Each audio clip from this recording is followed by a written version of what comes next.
Well, certainly another important industry in Indiana starting to feel the effects of the COVID-19 pandemic. RV manufacturer Thor Industries, headquartered in Elkhart. Also, Iowa-based Winnebago Industries announcing plans to suspend operations nationwide. That includes several Indiana facilities.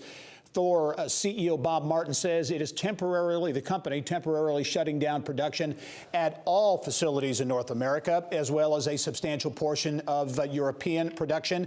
Winnebago operates Grand Design RV operations based in Middlebury and Newmar Corporation in Napanee. The company says the steps are designed to lower the probability of coronavirus exposure to employees and to adjust future production output relative to a fast-changing market demand.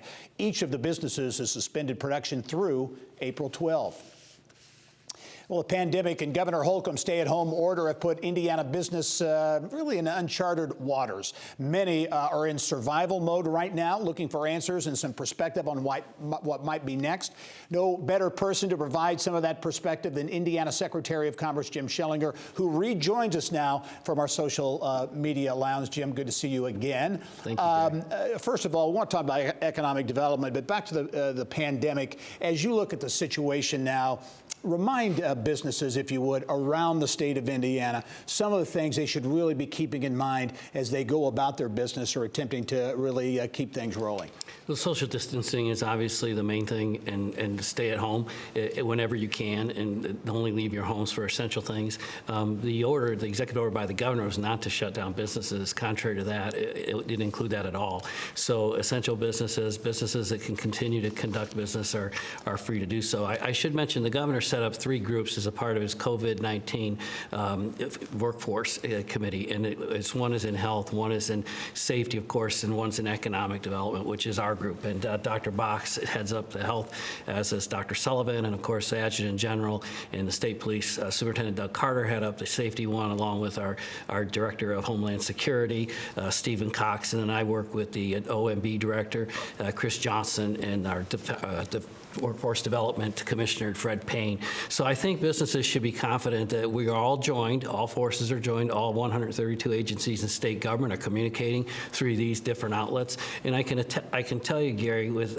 no fear of contradiction, having been a part of some teleconference meetings with the President and Vice President, everybody is joined on this and working together. And there'll be a lot of resources. There are a lot of resources out there for small and large businesses that they can take advantage of in this troubled time.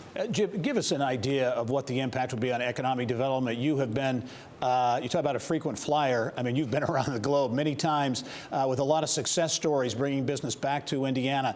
Economic development has really been on a roll these last few years. What will the pandemic do? Will it slow the rate of getting deals done? What do you see as the impact? I think it's just a slight slowdown. One of the things I've spent most of my days doing, in addition to having these what we call concierge coordination meetings with businesses all around the state of Indiana, I've been reaching out and calling customers and businesses all around the world every single day. So I'm like 24/7 because I just called by their time zone.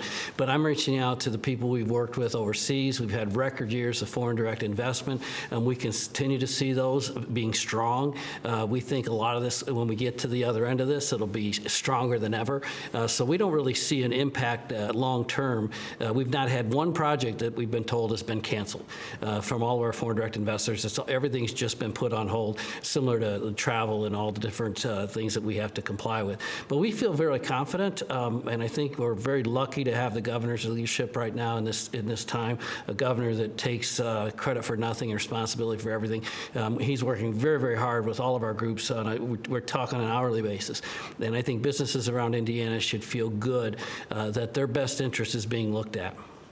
Jim, you mentioned in the first half hour, you even were able to close a deal, an economic development deal this week. Yeah, and again, it's because of, businesses have a longer term time cycle. We're a global economy, and in businesses, it's just like in the stock market, you're an investor, you're a speculator.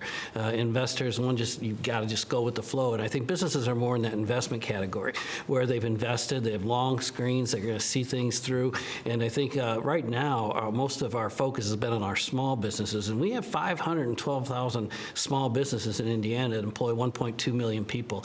in our state. So I think the governor was instrumental on March 17th when he reached out to the Small Business Association and he asked to them to issue an injury disaster loan declaration, which was then approved on the 18th. So our small businesses around Indiana can apply for up to $2 million in a small business loan to help them bridge this gap.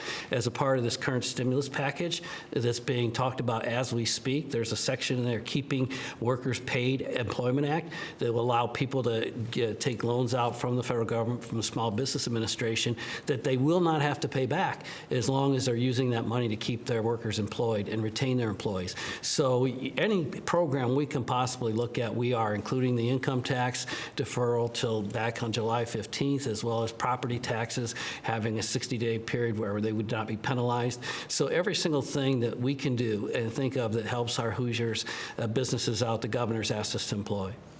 Indiana Secretary of Commerce Jim Schellinger. Jim, coming to us from the social media lounge. Really appreciate you taking the time to stop in and give us an update. We look forward to talking to you very soon. Thank you, Gary. All right.